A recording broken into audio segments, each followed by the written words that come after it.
Welcome, listeners, to another episode of Beyond the Unknown. I'm your host, Jolie. And I'm Quinn.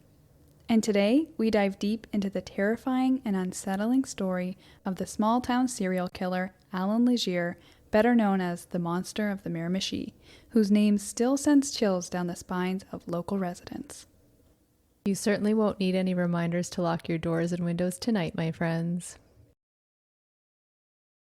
Allan Legere was born on Friday the 13th, how fitting, in February of 1948 in Chatham, New Brunswick.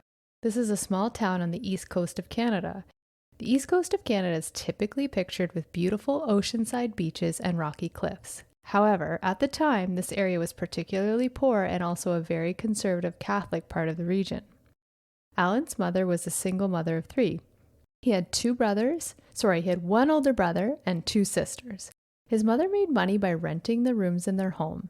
Allan was actually fathered by one of these renters, but he didn't stick around for long. Throughout Allan's childhood, he was noted to have a somewhat dual personality.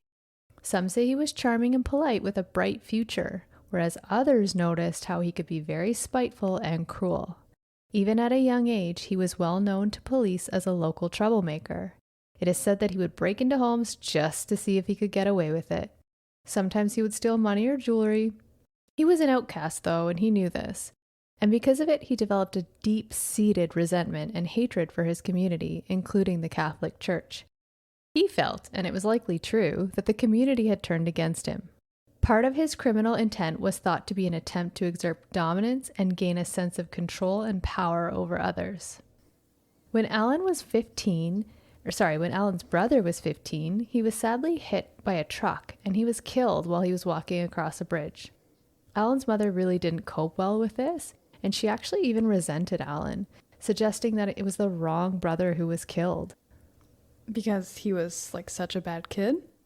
It isn't really clear why she disliked Allan so much, whether it was because he was a troublemaker or she just really didn't cope well with the loss of her son, understandably so. Either way, he had enough, and at the age of 16, he dropped out of school and took off to a small town south of Ottawa. For those who don't know, Ottawa is in central Canada. In this location, he eventually married and had 2 children.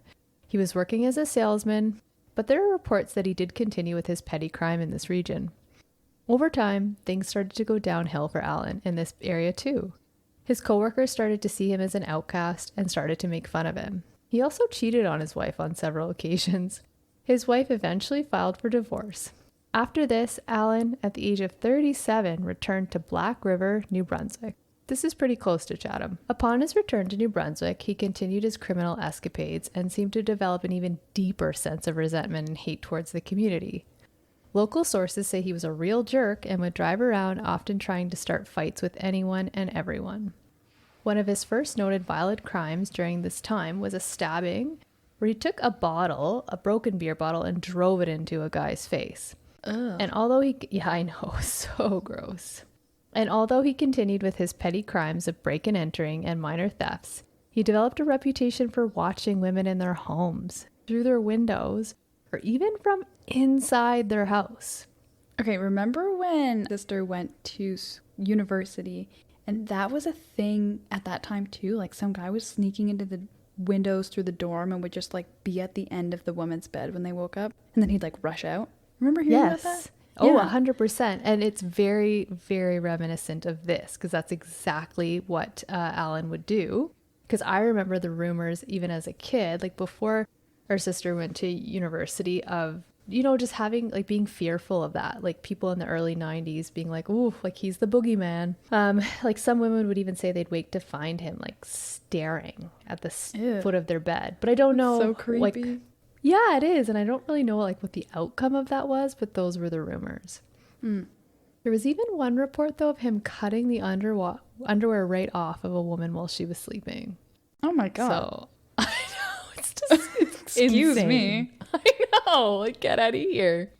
It was said though, if you didn't wake up, he would definitely leave some obvious and clear sign for you to find, just so you'd know he'd been there. I think that's a truly and horrifying invasion of privacy, but yeah. But I guess this perversion started at a pretty young age when he shared his room with his sisters. It said that he'd watch them change and dress. Ew. I know, right? Sorry, that's just my whole reaction this time. It's just saying ew and over again. I know, but it's icky. But wait, things are about to take a nosedive for Allan because he then joined forces with two other wonderful, perfect citizens, Scott Curtis and Todd Matchett, on June 21st, 1986.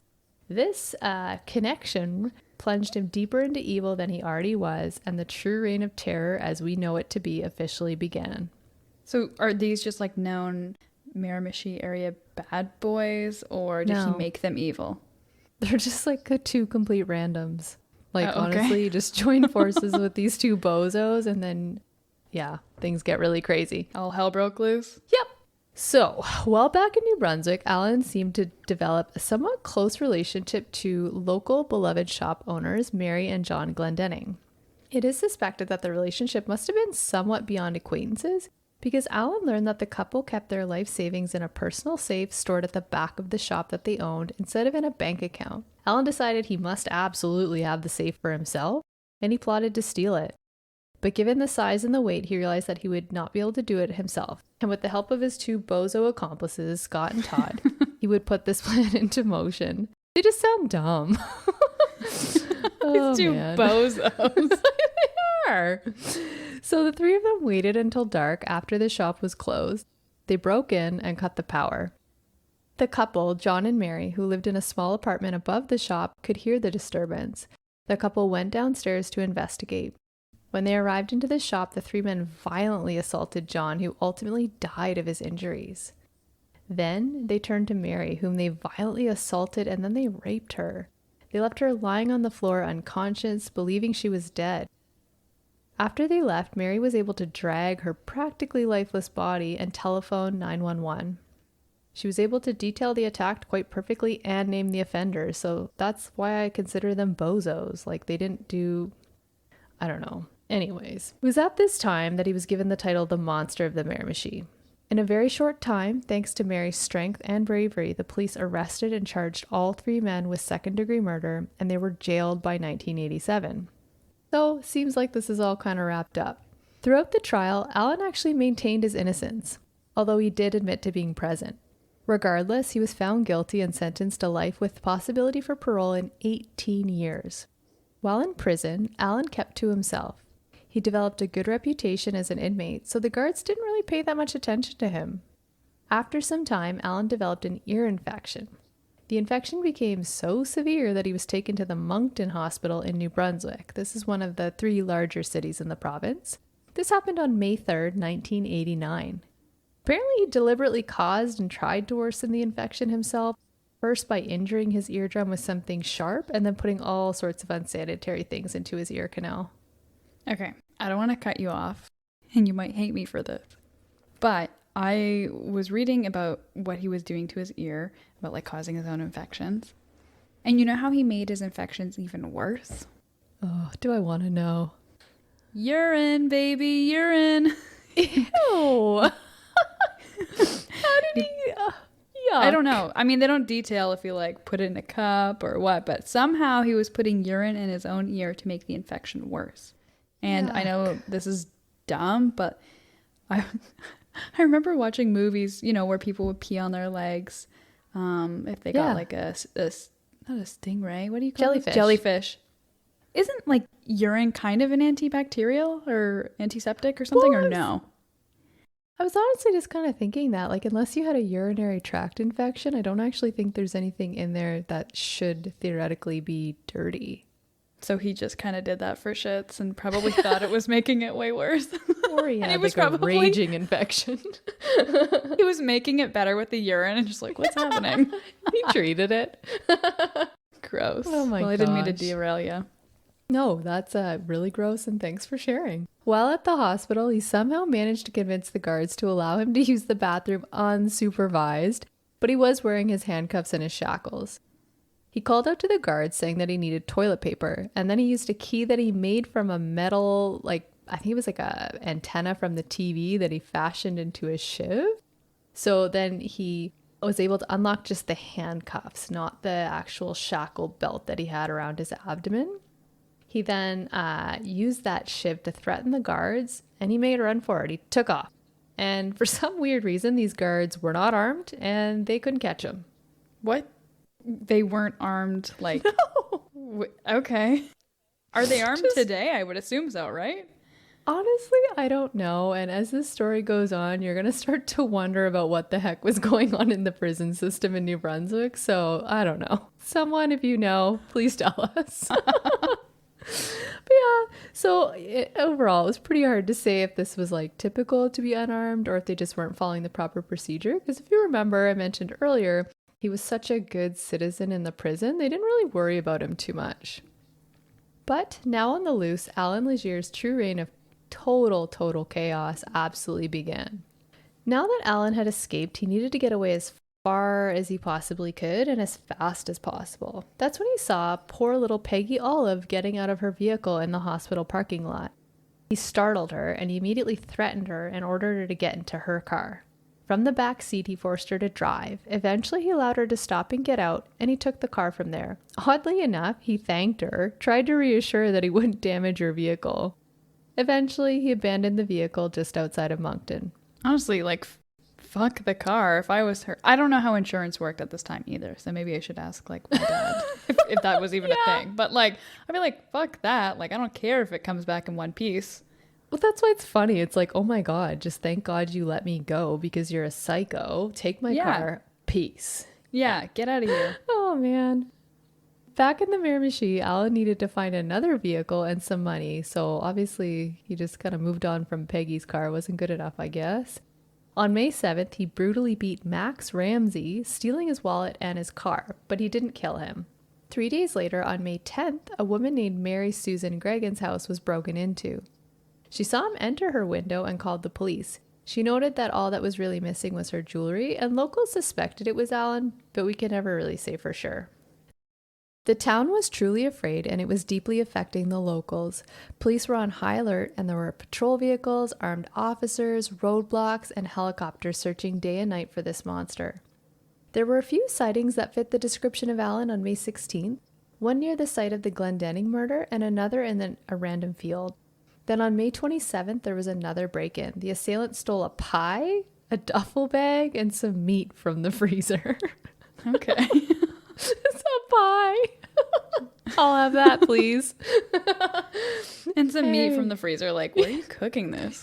She's just going to barbecue, I guess. He's probably going to take a barbecue from the next spot. Yeah. On May 28th, just down the road from where he had the last break-in, he attacked and raped his next two victims, 75-year-old Annie Flam and her sister, 61-year-old Nina. It was actually her sister-in-law. First, he attacked Annie. He broke her jaw, raped her, then murdered her with a final blow to the head. I know, it's disgusting. He then moved to Nina, whom he raped. Nina was clever, though, and she faked her loss of consciousness. Thinking she was dead, Allan brought her back into her bedroom and put her on the bed. Weird. He then set the house ablaze. Realizing she needed to leave the house, Nina got up and tried to exit the front door, but he saw this and pushed her back into the house. So he just knows, like, now fully that she's capable of getting out. And he's just like, boom, close the door. Like, yep. Like, he clearly just thought, I'll just kick you in here, like, not clearly understanding how strong she actually was. But a police officer on patrol saw the fire. They called the fire department, who later arrived to find Annie deceased. And Nina was alive, but she was unconscious and unfortunately had burns on 70% of her body. I know, it's awful. Like, these, no wonder he was given the term the monster. She was in the ICU for some time, but once she was able to speak with authorities, she was able to very easily identify her attacker, noting that he was still wearing the locked prison body belt, like that abdomen shackle, that he was suspected to not have been able to remove after the escape in the hospital. Holy shit, he's been going house to house, like, taking things. He couldn't have, like, sawed it off. Oh, he's like, I'll just keep wearing this belly bracelet, I guess. Okay. Now, oddly enough, Allan wasn't the only escaped prisoner just before this murder. There were also two brothers that had escaped prison. Okay. What prison is this? I know, Is right? it Renews? I don't know. I don't think it's that intense. But I just think, like, why are so many people escaping and in such a short period? I don't know. Yeah. Someone's paying someone. Yeah. But they did find these two brothers quite quickly at a camp and somehow eliminated them as suspects. How they did that, I have no idea. But this left Allan as the main suspect, matching the description of an escaped prisoner. So next, on June 1st, Allan had tried to break into the home of Joe Irving. However, Irving was not going to let him get away without a chase. He chased Allan right off his property and eventually lost sight of him, unfortunately. The following day, a pair of glasses were recovered near the property that appeared to belong to Allan. 2 days later, an optometrist was able to confirm that the prescription matched Allan's and that the glasses style was later confirmed to match as well. Now, interestingly enough, this case was about to make Canadian history for another reason. A massive scientific breakthrough, actually. DNA evidence. DNA evidence was still an early technology and had only been used in Britain and the USA in criminal cases. But local Canadian RCMP officers were aware of this technology and were able to collect a semen sample from Nina. The sample was stored for potential future use. Unfortunately, attempts to gather Allan's DNA for comparison were not eligible for use, as a hair sample taken from the prison was deemed an illegal seizure and other blood evidence simply wasn't suitable. Okay, that's one insane that it's like almost the 90s, right? And they're just starting to use DNA for the first time in Canada. Insane. And second, I have seen way too many crime shows. Thank you, CSI Miami and others. So I don't know what's like real or not, but I thought you could just kind of like take things if people disposed of them, like, you know, a coffee cup to get their DNA. So why is hair from a pillow not allowed? I don't get it either. Honestly, I would have thought, especially in these like earlier crime cases, that they would have been more loosey-goosey about the collection and use, and that those rules and regulations of what was illegal and what wasn't okay would have come later, but obviously not. Obviously, they had been thinking about it. So from June until the fall of 1989, there was a few other brutal, violent crimes which occurred, but they actually turned out not to be the work of Allan Legere. But Allan did continue on his streak of car theft and break-and-enters. While at large, he actually still worked on an appeal with the court for his earlier conviction, which was obviously shut down because he was escaped from prison. God. I know! Like, come on, man. The hubris. So fast forward. We're in October, Friday the 13th to be exact. Perfect. Oh my God, it's his birthday. No, he was born Friday the 13th, but it was a February. Oh, cut. Yeah. No, that's okay. Leave it. But Legere set his sights on sisters Donna and Linda Donnie. Linda had gone to coffee with a friend at the local coffee shop, probably a Tim Hortons, and returned home around 11 p.m. Donna had been home all day and was even seen painting through her windows by a neighbor. The neighbor had known the sisters for 33 years. Shortly after 11 p.m., the neighbor noticed that the back door light, which usually the sisters left turned on, it was out. Legere actually partially unscrewed the socket before entering the home, where he brutally tortured, raped, and murdered Donna, while her sister Linda was forced to watch. Oh my God. Disgusting. I know. I'm sorry. This story has some awful parts. So, as he did in one of his past murders, he tucked Donna back into her bed and then proceeded to do the same to Linda. And then, again, he set the house on fire. The bodies, so badly beaten and burned, could only be identified their sizes to know like which sister was which, because they couldn't use their looks. Oh, so they both died. Yeah, unfortunately in this case. The crime scenes of Allan Legere were clearly showing a signature pattern: brutal beatings, rape, and then fire. There were many supposed sightings of Allan around the region in the early hours of October 14th. And noteworthy, Friday the 13th was also the very same day that the local police authority received word that DNA testing would officially be available that very fall. Whoa. Yeah. Later that week, Crime Stoppers, who had initially issued a $2,000 reward for useful information, were now offering $10,000. Okay, I'm going to look up quickly. What's $10,000 in what, 1989? Probably worth a lot. Like 10 grand now is a lot, so What's your guess? I don't know, maybe like, it's a few years ago now. We have inflation, so maybe like 15,000, 20,000? 21,695 according to CPI inflation calculator. That's a lot though, because like if you're just getting just to give a good tip. Yeah. So, but they did come very close to capturing a person who was likely Allan. In the wee hours of the morning on October 28th, just before midnight, a motel was broken into and 2 rifles were stolen.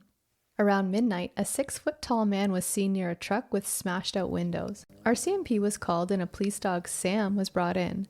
The man's trail was followed and they actually caught up with him. They began to chase him. Sam escaped his handler's grasp and was within feet of this man, but the man started to fire shots. Oh. Sam obviously was immediately called back. Like, no way you're Poor risking that sweet Sam. police dog. I know, Yeah. like not risking his life, but Sam was ready to roll.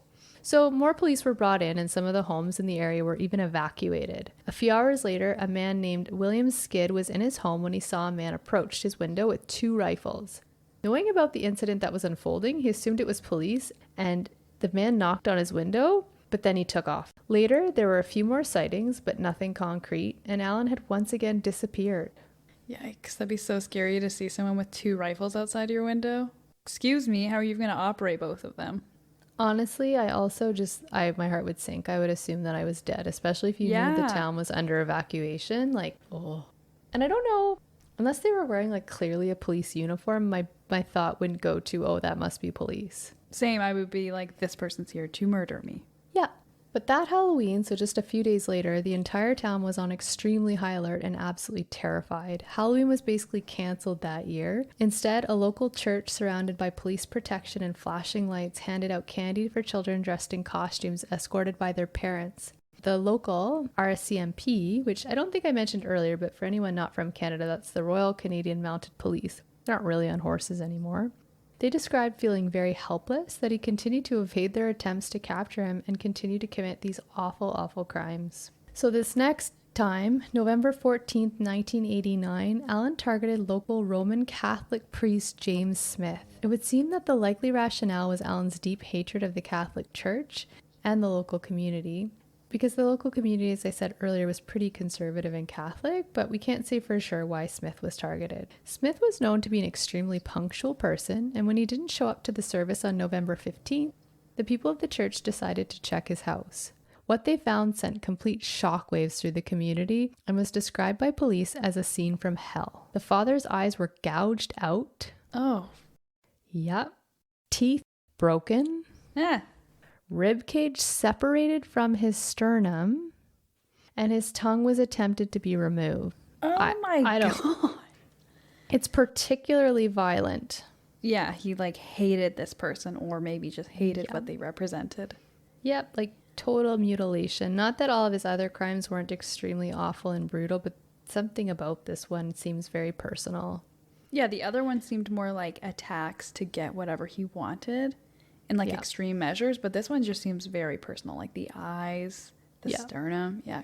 In Smith's home, Allan had the audacity to clean himself up, wash his clothing, and spend the night. Luckily, due to this boldness, it allowed authorities to collect a variety of DNA samples, and on November 16th, they could officially link Allan to the killings. Okay, finally they can take that hair. Yes, I know, like finally. So once they realized that Legere had stolen the priest's vehicle, they somehow traced the car to the local train station where a lady confirmed he had purchased a train ticket to Montreal. How they traced a vehicle at that time without all the fancy GPSs we have now, I have no idea. With the help of Quebec authorities, this is another Canadian province, the train was stopped and searched. They found a man potentially matching the description of Legere, which was that he had a long beard, disheveled hair, and a tattoo of an eagle on the right forearm. But this man, who called himself Bernard Savoie, was smaller than the description weight-wise, clean-shaven, with shorter hair, and without a tattoo on the right forearm. But later they would find out this was in fact Legere. He'd cleaned himself up, lost weight obviously being on the run, and the tattoo description was inaccurate and that it was actually on his left forearm. Oh my. So like, I know, if they had just made him roll up both sleeves, right? So later in November, under the guise, of calling himself Bernard Savoie, Allan was pawning jewelry and staying in a lavish hotel in Montreal. On a snowy night on November 23rd, a taxi driver in St. John, this is another major city in New Brunswick, if you can call any city in New Brunswick major, but it is. But this taxi driver was stopped and asked to drive a man to Moncton. Once the fare was confirmed, the man hopped in the cab, held a gun to the driver, and indicated that he was the man on the run that everyone was looking for. Due to the driving conditions, the vehicle spun out of control and crashed into a snowbank. Then Allan took the driver hostage and forced him to exit the vehicle at gunpoint. They then flagged down a woman who stopped to help. Obviously, she didn't see the gun. Once in her vehicle, Allan revealed the gun to the woman. He forced her to drive towards Moncton. If you remember, that's kind of where this all started. But eventually they had to stop for gas. Allan forced her to give him the keys. He then went in to pay for the fuel. Luckily, this bright lady, who was also an RCMP officer that was off duty, had another set of keys in her car and was able to speed away from Allan while he was inside paying. She headed straight to the nearest RCMP detachment and used the emergency phone to report the incident. RCMP officers flooded the gas station where the scene unfolded, but obviously Allan had already left. In the meantime, Allan had stopped a truck driver and forced him at gunpoint to use the back roads and take him to the airport. Another truck driver saw the man's truck going on the back roads. Because this is illegal, he notified the police. Police caught up to them and resulted in a 30-minute high-speed chase. Once caught, Allan surrendered pretty much immediately. On August 13, 1990 now, the trial has begun. A judge and jury would decide if he was guilty for 4 counts of kidnapping and escaping prison. On August 14, the jury finished their verdict after only 6 hours of deliberation, and he was charged with 9 years. November 20th, 1990, he was then charged with 4 counts of first-degree murder. DNA evidence collected was able to be used and compared to Allan's DNA, the first in Canadian history of being able to use DNA in a conviction. Oddly enough, his severe sexual assault and attempted murder of Nina Flam was not included in the trial. Apparently, you cannot associate other crimes with a case of murder for a murder charge. I don't really understand how that works, but someone else can explain it to me. Wonderful. So could they prosecute it separately? I'm think hoping so. I think it had to be used in a separate one. Finally, in 1991, Allan was found guilty on all counts and would serve as a life sentence without eligibility of parole for 25 years. During his 2021 parole hearing, he claimed that he was not a violent offender and that he felt the community should forgive him. The community that he hated and resented, he wanted forgiveness. Yeah, of course he did. Jesus Christ. I know, right? Obviously, the parole was denied, and he will be living out the remainder of his life in a maximum security prison in Edmonton, Alberta. Nice. I bet that makes you feel really safe. I love it. I love it so much. Yeah, hopefully for your sake, and obviously everyone's sake, he doesn't escape. I hope so. I hope they never let him out because I would actually lose sleep every night, always. So that is the story of Allan, but our host, Julie, actually had a very interesting and chilling experience when visiting the site of the first murder, but I'll let her recount it for herself. Yeah, so this summer when my husband and I went back home, I was visiting my dad and his side of the family, and they actually have a property that they were staying at that's super close to the Glendenning house. So we went just to check it out, and no one lives there now. But it was pretty eerie. So it's like a house on land, and then there was like a paved area. I have pictures, I'll put them on Instagram. It was a paved area that was like a parking lot, and around there would have been the store where this all kind of went down, but that's been torn down since. And the family hasn't sold it because they're just like, who would buy this house? So it's just been in the family forever. Anyways, when we were there, we were just taking some pictures and doing research for the podcast, and I got out of the vehicle. Well, we both got out of the vehicle to like take some different photos because the property is quite large. And as we did that, the radio turned on all by itself, and it started playing Highway to Hell, which was so creepy. Yes, it's so creepy and it's so fitting. Like, 'cause that was a highway to hell. And my husband, who's like anti-paranormal everything, was like, holy shit, did you see that? Or no, not did you see that, but did you hear that? And then he was just like, I didn't do that. Like, we were both outside of the vehicle and it just did that. It must have been pretty legit because I can't picture him being too fazed by anything like that either. Yeah. But that freaks me out. Yeah, so that's our chilling tale. And that wraps up our story of the infamous serial killer Allan Legere, who haunted the East Coast for so many years with his reign of terror. I think this serves as a very important reminder to be aware of your surroundings and keep your windows and doors locked.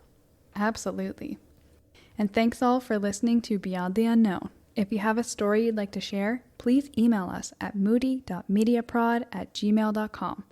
You can reach out on our website, and who knows, your story might be featured in our next episode. All of our sources for this episode can be found on our website, beyondtheunknownpod.com. And don't forget, if you enjoyed this episode, please subscribe and leave us a review. Until next time, listeners, stay curious and remember that the unknown is always just beyond the shadows. Bye. Bye.